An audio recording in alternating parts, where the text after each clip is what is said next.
Palavra da Verdade, com Hernandes Dias Lopes. Hebreus 6, 4 a 8. E o texto diz o seguinte: é impossível, pois, que aqueles que uma vez foram iluminados e provaram o dom celestial e se tornaram participantes do Espírito Santo e provaram a boa palavra de Deus e os poderes do mundo vindouro e caíram, sim, é impossível outra vez renová-los para arrependimento, visto que de novo estão crucificando para si mesmos o Filho de Deus e expondo-o à ignomínia.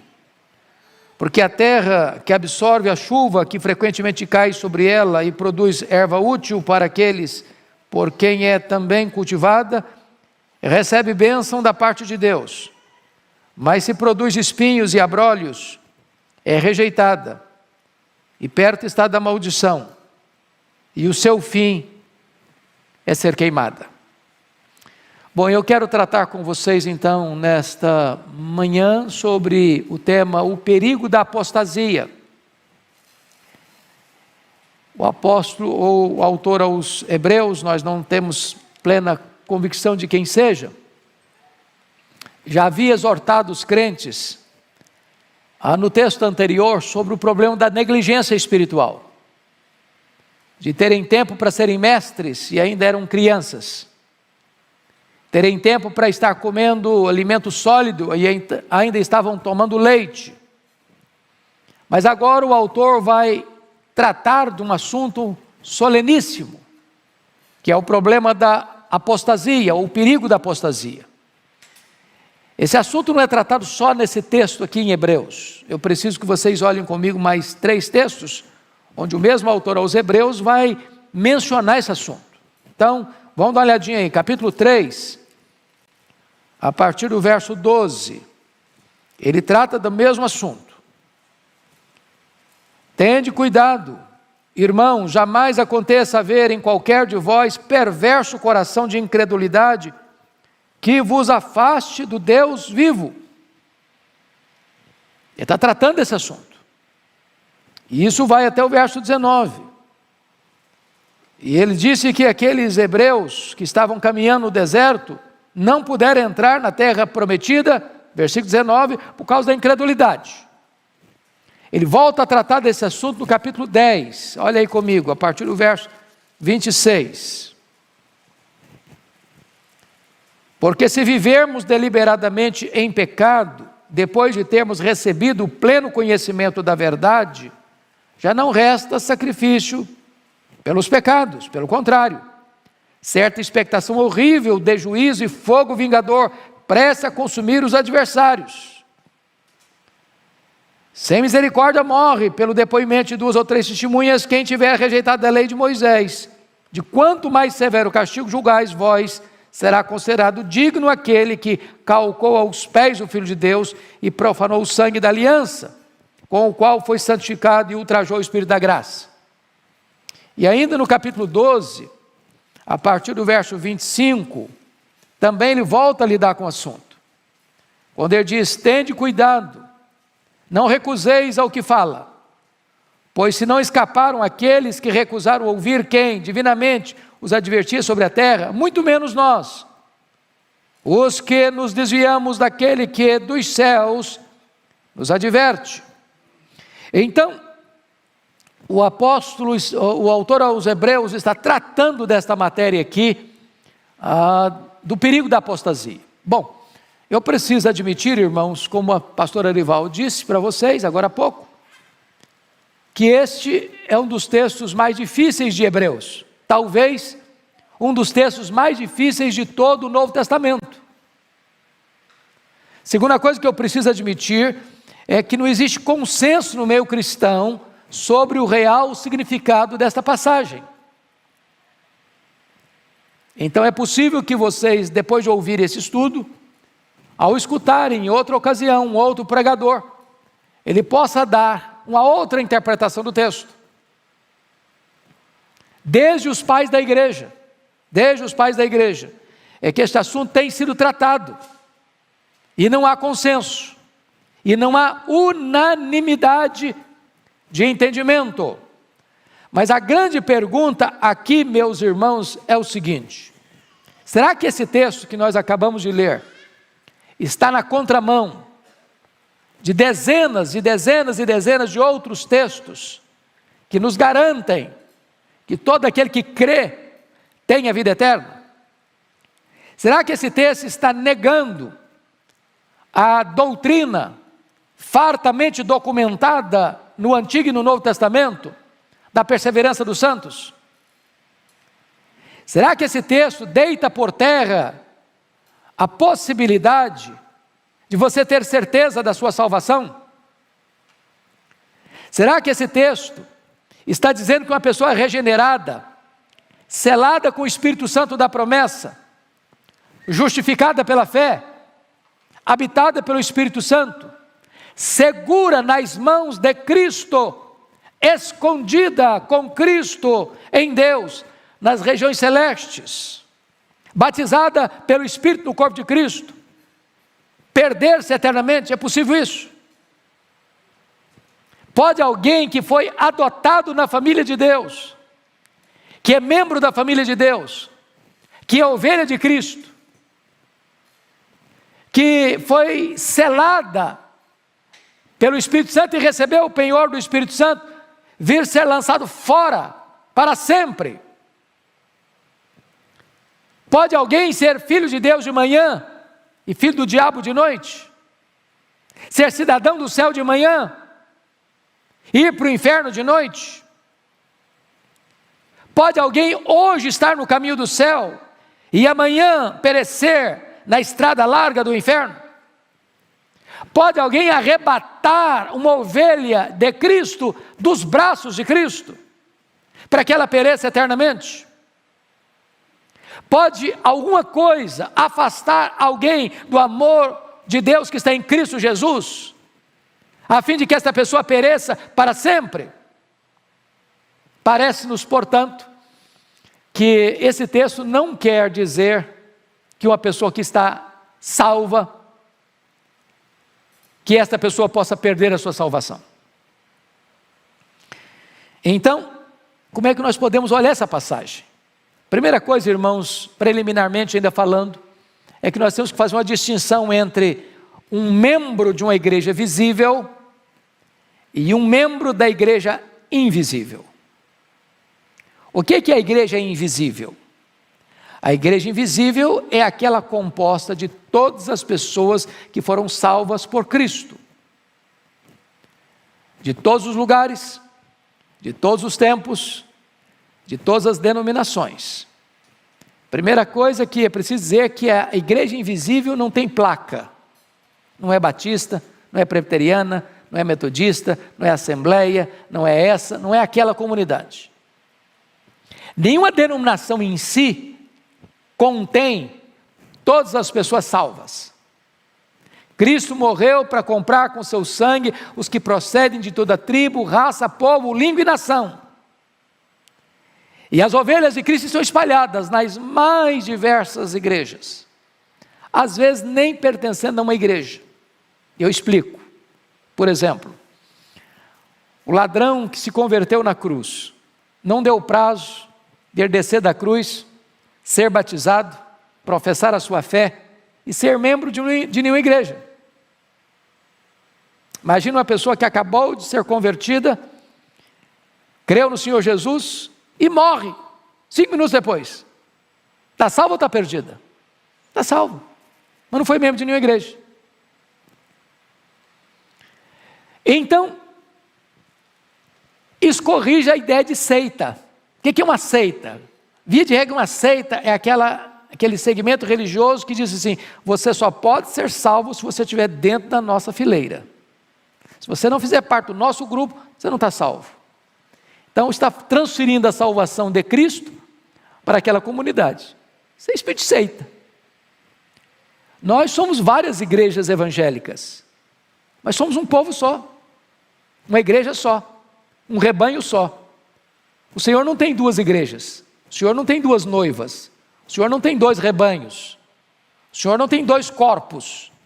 Todo aquele que é salvo por Cristo Jesus Esse pertence à igreja invisível. Eu estou dizendo com isso que o rol de membros das igrejas visíveis não bate necessariamente com o rol de membros da igreja invisível. Aqui, na igreja da terra, visível, você tem gente salva e não salva dentro da igreja.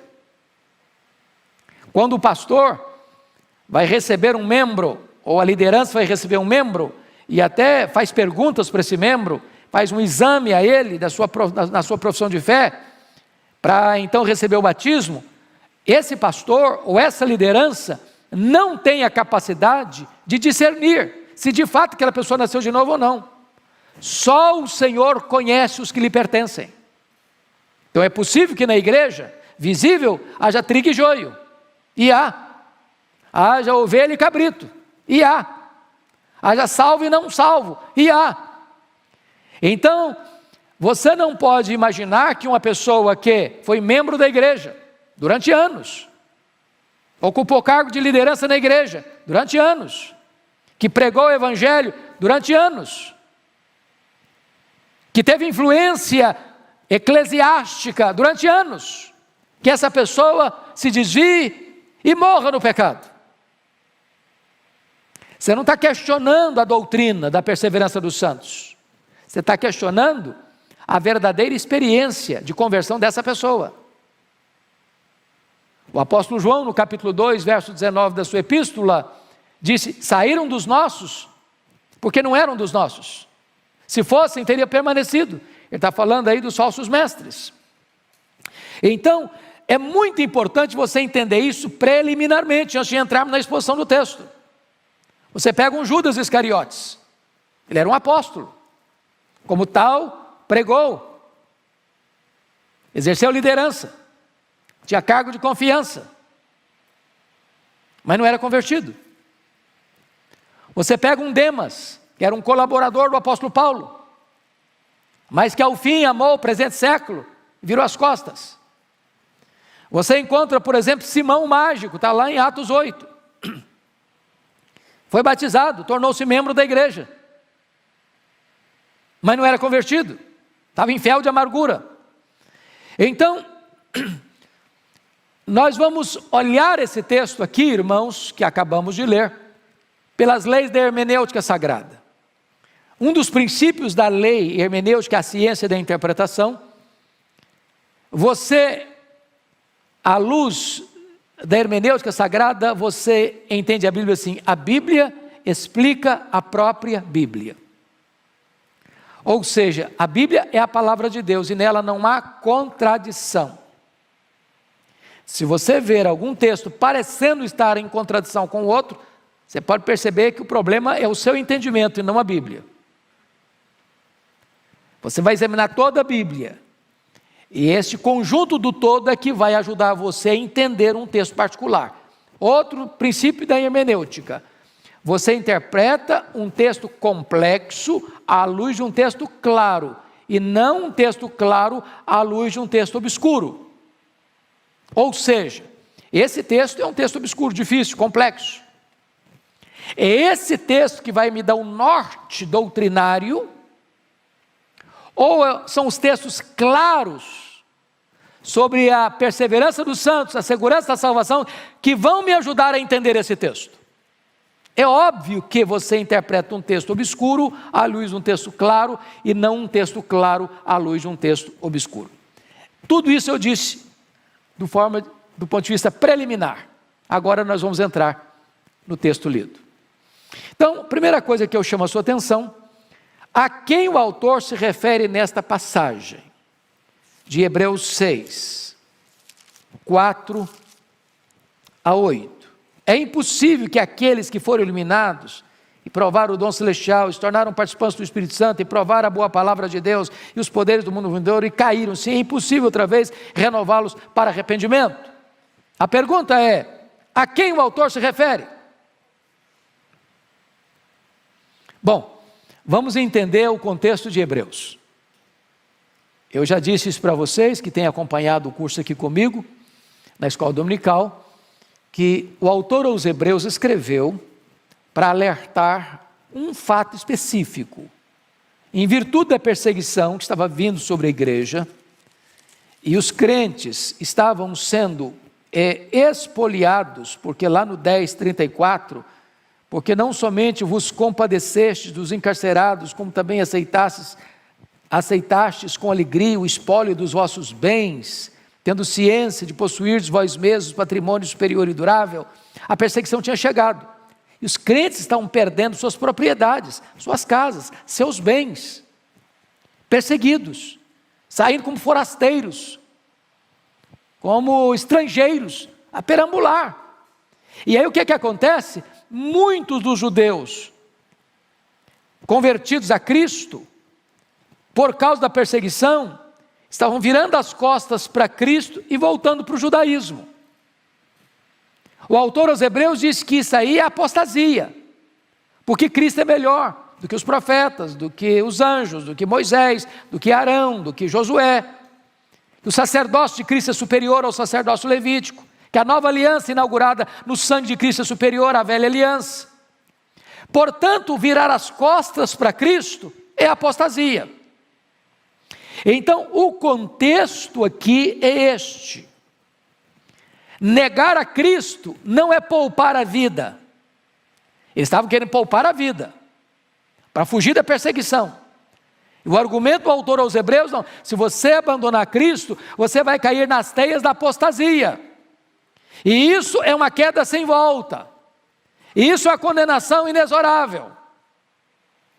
Porque veja você, o texto menciona 3 características deles. Versos 4 e 5, olha aí comigo. Eles desprezaram os dons de Deus. Segundo, olha aí comigo, eles rejeitaram o Filho de Deus, no versículo 6. E terceiro, eles desistiram das bênçãos de Deus, versículos 7 e 8. Então, vamos entender aqui, irmãos, o que é que esse texto está querendo dizer. Será que ele está falando aí que os crentes perderam a salvação? Ele está falando dos salvos nesse texto? Como a Bíblia interpreta a Bíblia? Vamos ler um versículo seguinte ao que eu já disse aqui no texto que nós lemos, de 4 a 8. Olha o que está escrito no versículo 9. Quanto a vós outros, todavia, ó amados, estamos persuadidos das coisas que são melhores e pertencentes à salvação, ainda que falamos desta maneira. Preste atenção na conjunção adversativa todavia. Ele está falando de um grupo do 4 a 6, que não é salvo, que embora pertenceu à igreja visível, que embora conviveu com salvos, mas agora ele está contrastando esse grupo do 4 a 8 com o verso 9. Quanto a vós outros, todavia, sempre que você encontrar uma conjunção adversativa, em qualquer literatura, você precisa entender, o mais, entretanto, o porém, o todavia, o entrementes, que ele está contrastando o que disse, com o que vai dizer. Alguém que parece salvo, mas não é salvo, com alguém que de fato é salvo. E se você notar, lá no 10:39, ele vai usar a mesma expressão. Olha comigo, por gentileza, quando ele está falando da apostasia dos versos anteriores. Ele diz no verso 39 assim, 10:39, nós, porém, olha a diferença. Nós, porém, não somos dos que retrocedem para a perdição. Somos, entretanto, da fé para a conservação da alma. Então, qual a conclusão que você está chegando comigo? A tese do autor aos Hebreus na carta não é ensinar uma nova doutrina de que você pode ser salvo e perder a salvação. Não. A tese do autor aos Hebreus é que existem pessoas que são membros da igreja visível, que parecem salvas, que desfrutaram das bênçãos comuns da salvação, no sentido de que ouviram a palavra de Deus, de que receberam os sacramentos, de que até pregaram a palavra de Deus, mas que de fato não tinham nascido de novo. E daqueles que verdadeiramente não são dos que retrocedem, dos salvos que perseveram. Então o autor aos Hebreus não está contribuindo com essa tese de perder salvação, que pode ser salvo hoje e se perder amanhã. Então vejam comigo claramente isso. Eu não quero ser apressado, nós vamos até onde nós pudermos ir, no sentido de ser claros. Nós temos que diferenciar entre uma queda e uma apostasia. Então preste atenção na primeira afirmação que eu vou fazer. Crente cai. Ele não deve cair, mas pode cair. Quando um crente cai, o que acontece com ele? Ele se arrepende, ele confessa o seu pecado, ele abandona o seu pecado, ele é perdoado por Deus. Agora, a apostasia não tem arrependimento. Porque quem apostata, ele tinha todo o aparato externo da religião, ele parecia, mas não era. Então não tem arrependimento. Onde não tem arrependimento, não tem salvação. Então nós não podemos confundir queda com apostasia.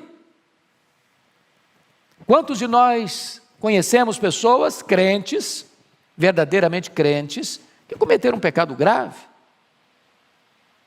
e caíram, foram levantadas, foram restauradas. Então, o texto está falando de apostasia. Apostasia é renegar aquilo que um dia você professou, é calcar debaixo dos pés aquilo que um dia você defendeu, é deixar de crer naquilo que um dia você confessou como conteúdo da sua profissão de fé. O crente pode até cair, mas ele se levanta. Um salvo tropeça, mas é restaurado. Um apóstata, porém, vira as costas para Deus. E nunca demonstra qualquer gesto de arrependimento e de quebrantamento. Não dá sinais de arrependimento. Então vamos ilustrar isso na Bíblia. Pega comigo agora Pedro e Judas. Ambos eram apóstolos de Jesus. Eles viram as mesmas coisas, ouviram os mesmos ensinamentos, viram Jesus fazer os mesmos milagres, pelo menos a maioria. Os dois eram apóstolos.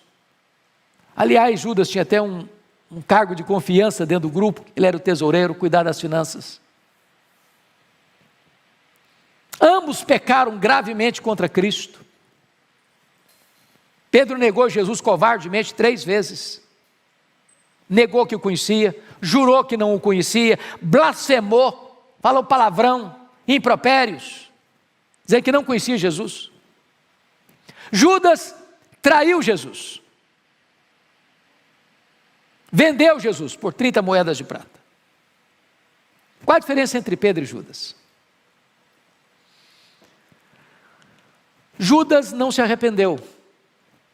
Você sabe que arrependimento tem 3 níveis, 3 aspectos, para fechar o círculo do arrependimento.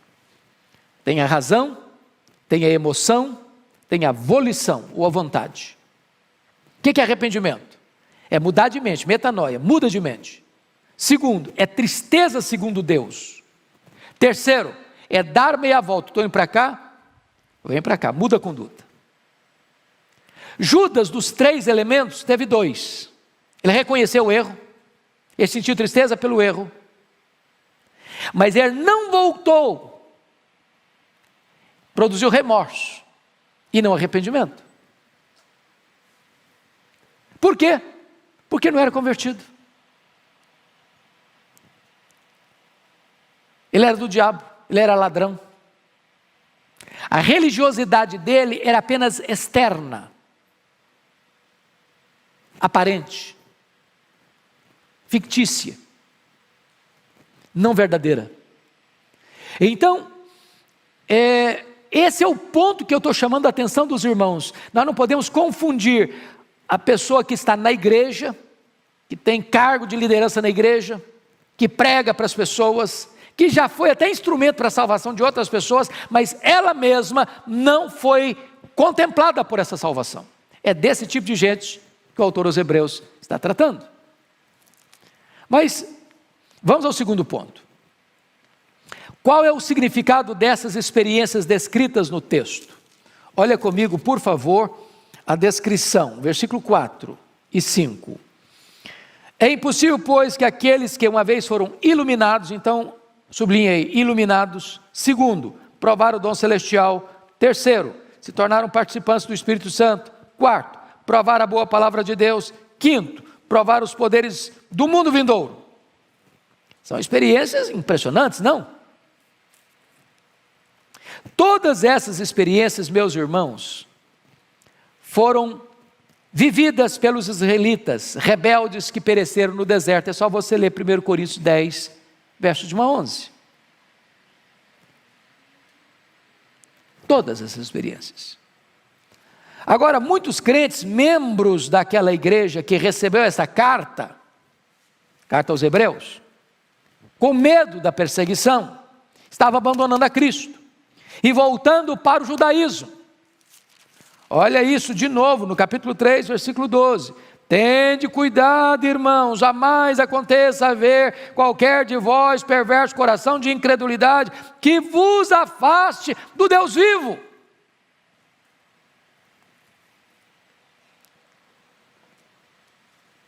Quantas pessoas você conhece que pertenceram à igreja, frequentaram a igreja com você, e que um dia viraram as costas, voltaram para o mundo, sem nenhum drama de consciência, sem qualquer saudade da casa de Deus, sem qualquer desejo de voltar, e se refestelaram lá no mundo, e beberam todas as taças dos prazeres do mundo, e morreram lá.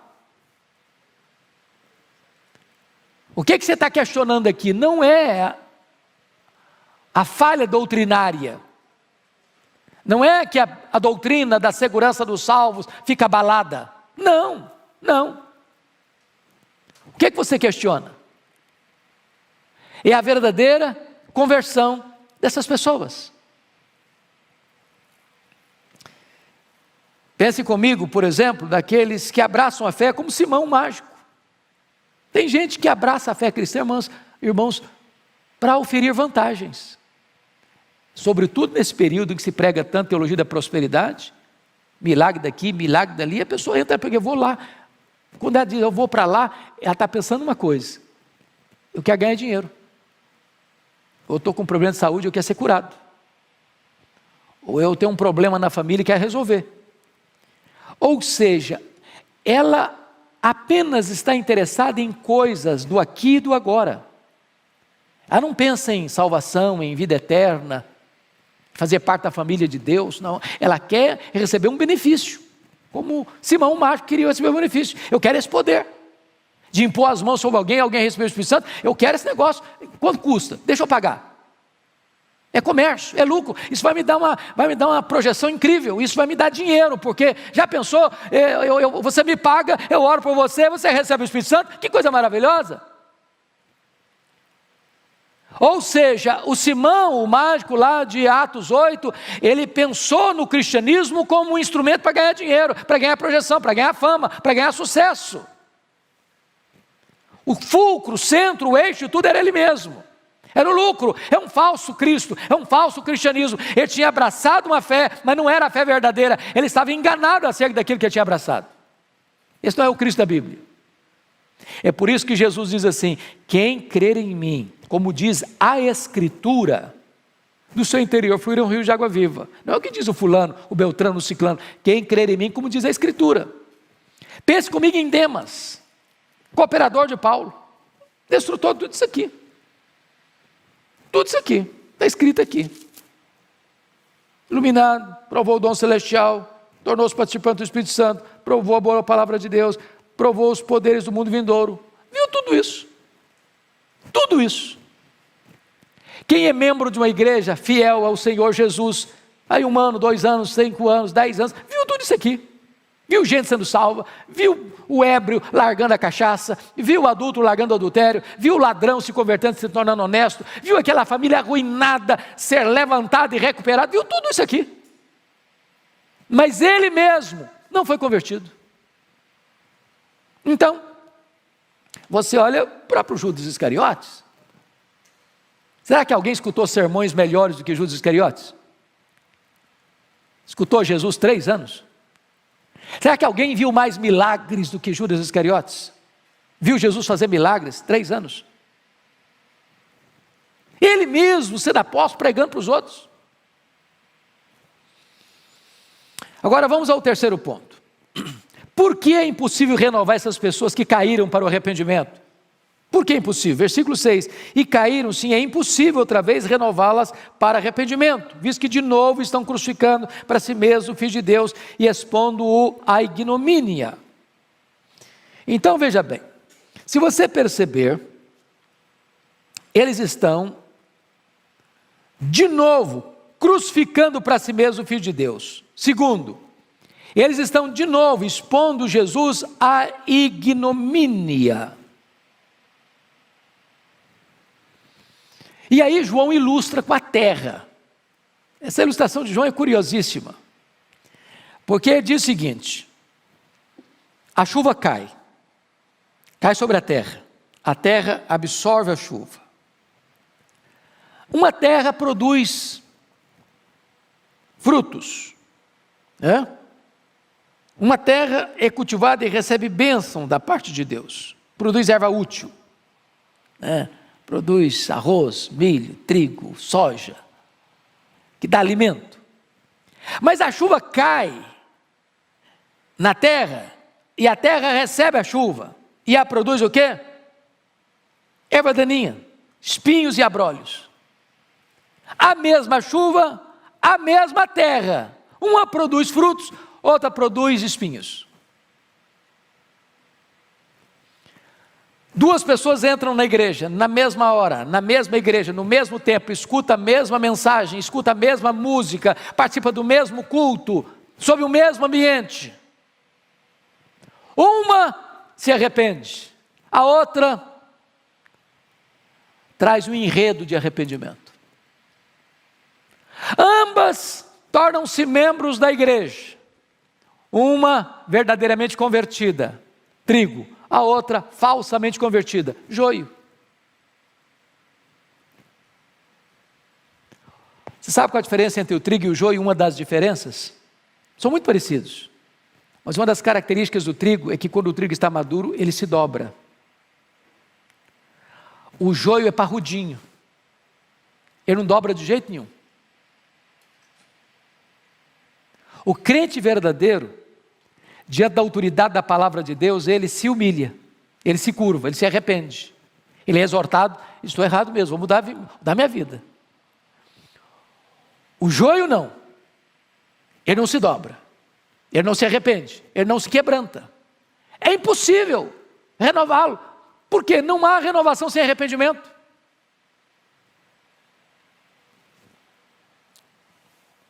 Bom, vamos pegar essa palavra para entender uma coisa.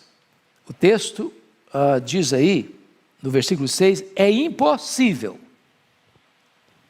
Vamos pegar essa palavrinha impossível, porque essa palavrinha aí foi interpretada de diversas maneiras ao longo da história da igreja. Por exemplo, Erasmo, no século XVI, substituiu essa palavra impossível por difícil. É a tradução da Bíblia aí, olha aí a importância, nós temos uma autoridade aqui entre nós. Traduziu impossível por difícil. E a partir daí muitos passaram a pensar que não deveríamos tomar a palavra impossível literalmente.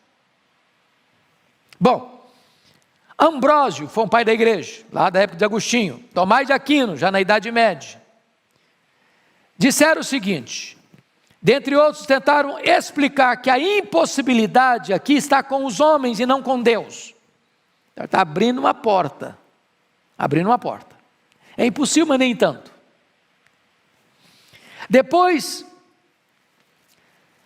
vem West, um outro escritor evangélico, para dizer o seguinte: bom, gente, o autor aos Hebreus está apenas falando de uma hipótese, de uma mera possibilidade, coisa hipotética, mas não de um fato concreto e real. Então, também aliviou o texto. É, mas não é. Parece, mas não é.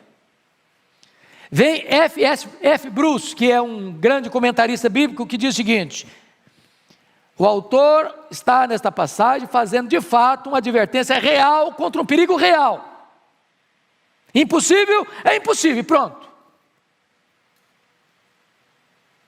Nada de silogismos.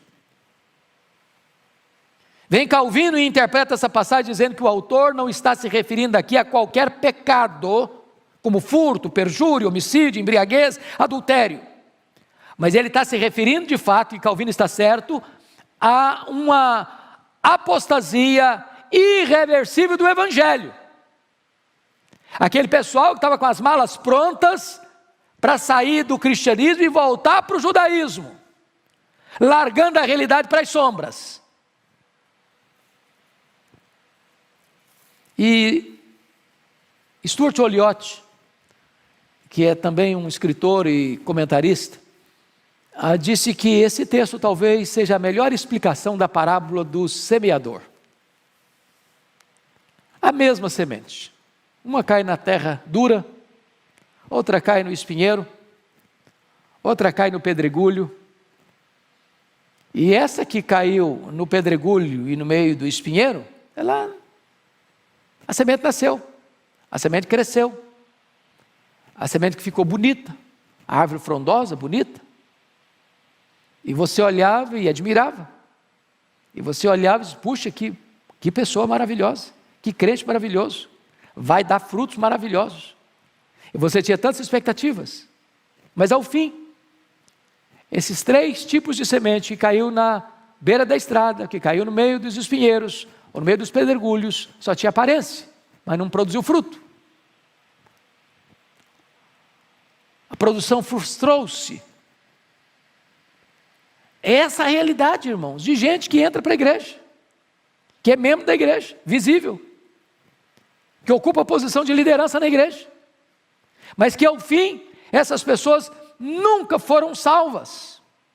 É o crente nominal, que vivenciou todas essas coisas que o verdadeiro crente vivenciou, por um tempo, com grandes indícios de que era verdadeiramente crente, tinha vício, tinha beleza, tinha esplendor, mas depois, a fascinação das riquezas, os prazeres da vida, o medo das perseguições, suplantou a boa semente, e esse crente nominal virou as costas para Deus, e se foi, sem nunca mais poder ser recuperado.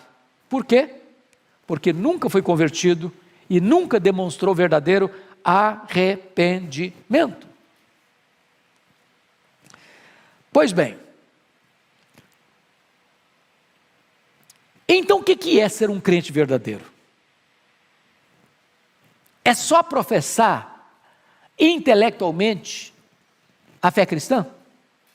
Irmãos, deixa eu lhes dizer que o diabo poderia subscrever boa parte das nossas confissões de fé reformadas. O diabo é mais crente do que muito teólogo liberal. Tiago diz, sabes tu que Deus é um só? Fazes bem, até os demônios creem e tremem. Então, não é pelo fato de que alguém subscreve doutrinas certas, por um dado momento, por um período da vida, é que ele é um crente verdadeiro.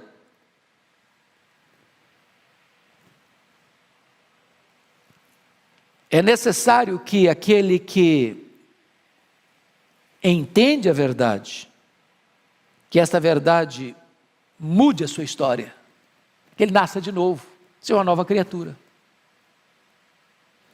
Então preste bem atenção nisso, porque nós não podemos confundir as duas coisas, porque a maioria das pessoas que hoje ataca a doutrina da perseverança dos santos, ataca pelo fato, não, mas eu conheço fulano, mas eu conheço Beltrano, mas eu conheço Ciclano, que foi membro da igreja, que foi até líder da igreja, foi até pastor. Tem pastor aí, irmãos, até fiquei sabendo há pouco tempo, pastor presbiteriano que largou a igreja presbiteriana, foi ser padre católico, foi o catolicismo, renegando toda a sua fé. E aí? Então tá bom, a doutrina da perseverança dos santos está furada mesmo. Furada nada, furada nada. Não é o fato de alguém ser pastor, de alguém ser presidente disso, presidente daquilo, presidente daquilo, ser líder, que está salvo, não. Não, absolutamente não. A evidência de que alguém é salvo é ser nasceu de novo, se ele é nova criatura, se as coisas antigas ficaram para trás, tudo se fez novo. O salvo é aquele que persevera. Persevera. Se ele é de Deus, persevera. O Senhor nos salvou não no pecado, Ele nos salvou do pecado. Portanto, irmãos, eu quero aqui já trazer a conclusão para vocês o seguinte: esse texto de Hebreus 6, 4 a 8, não está negando, não está contrariando, não está refutando a gloriosa doutrina da perseverança dos santos, ou seja, uma vez salvo, salvo para sempre. Eu não estou dizendo que membro da igreja salvo para sempre. Eu não estou dizendo que quem tem cargo de liderança na igreja salvo para sempre. Eu não estou dizendo que quem entrou num seminário, fez teologia, foi ordenado pastor, presbítero, diácono, salvo para sempre. Eu não estou dizendo isso. Eu estou dizendo que aquele que nasceu de novo, foi selado com o Espírito Santo, foi justificado pela fé, tem o seu nome escrito no livro da vida, este sim está salvo para sempre. É Jesus quem diz isso. Quem vem a mim, de maneira nenhuma o lançarei fora. Eu conheço as minhas ovelhas, eu dou a elas a vida eterna, e ninguém as arrebatará das minhas mãos.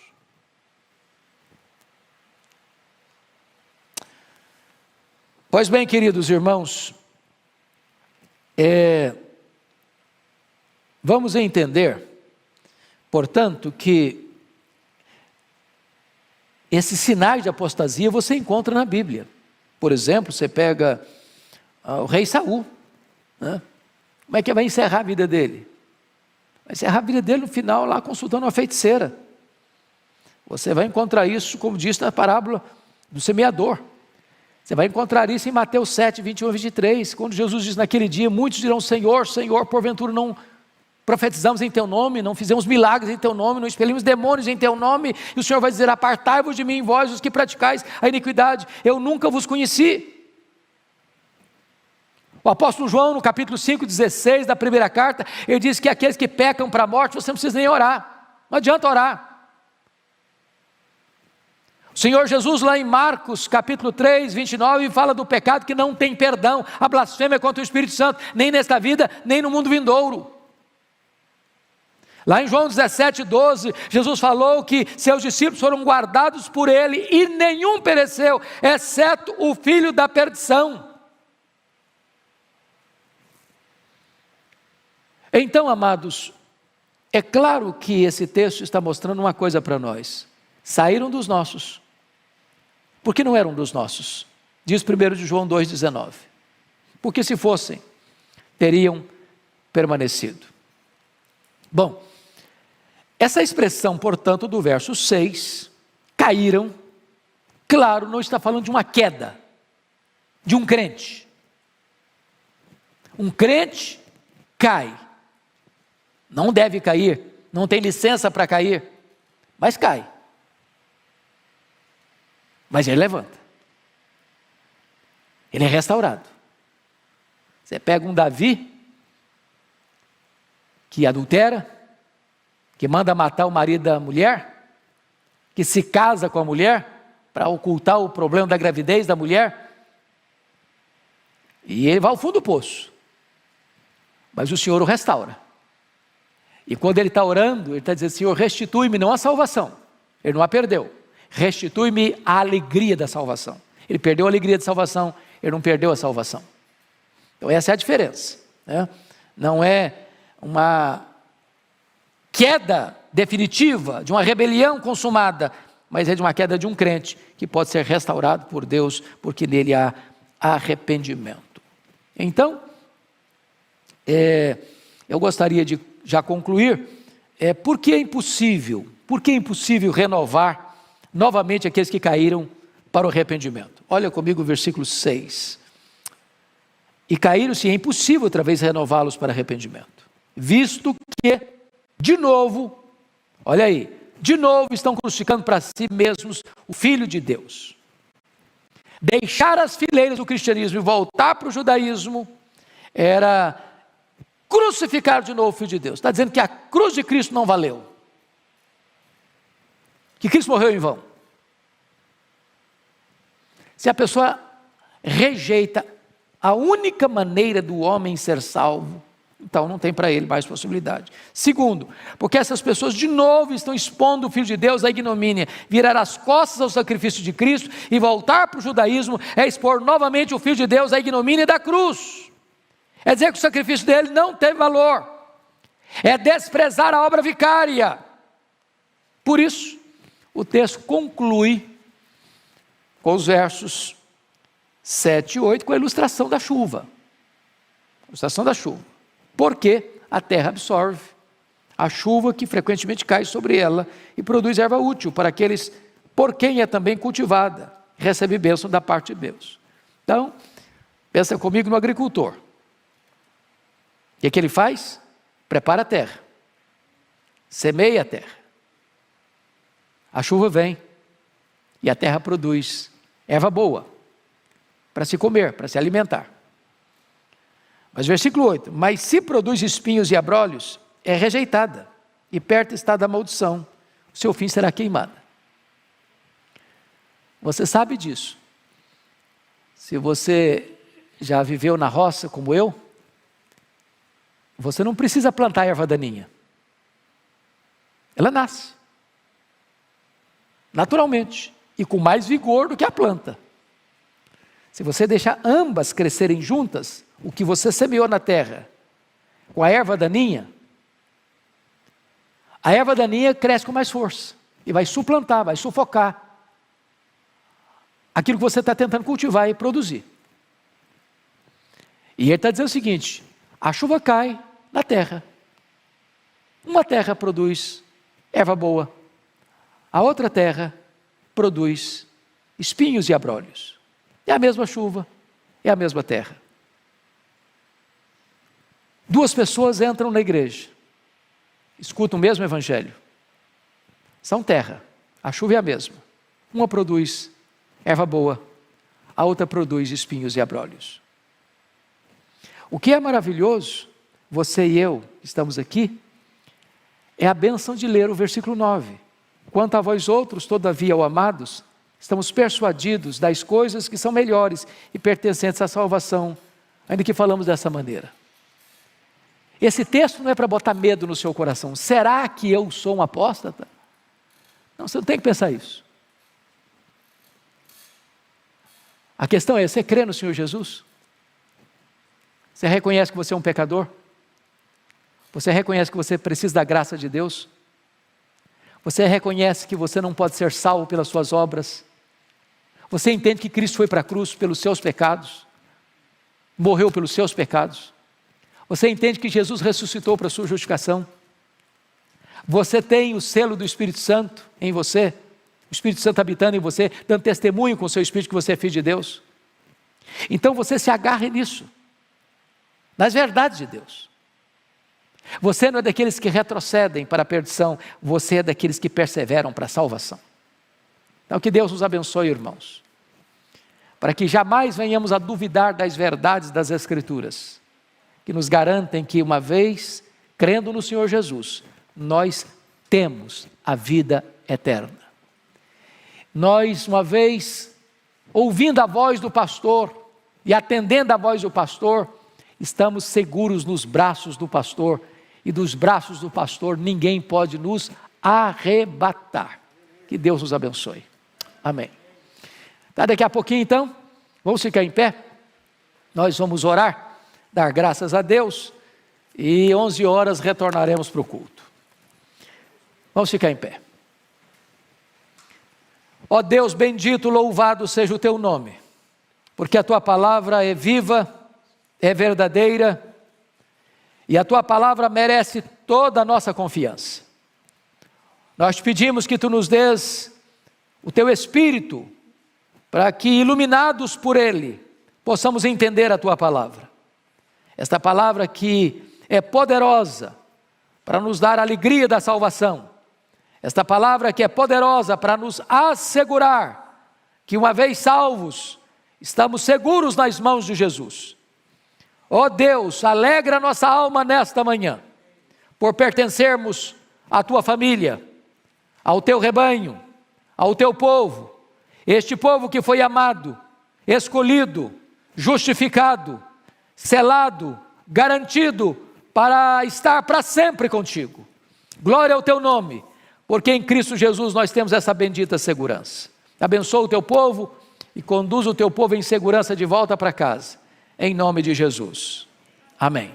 Deus abençoe, irmãos, obrigado por vocês terem permanecido conosco nesta manhã.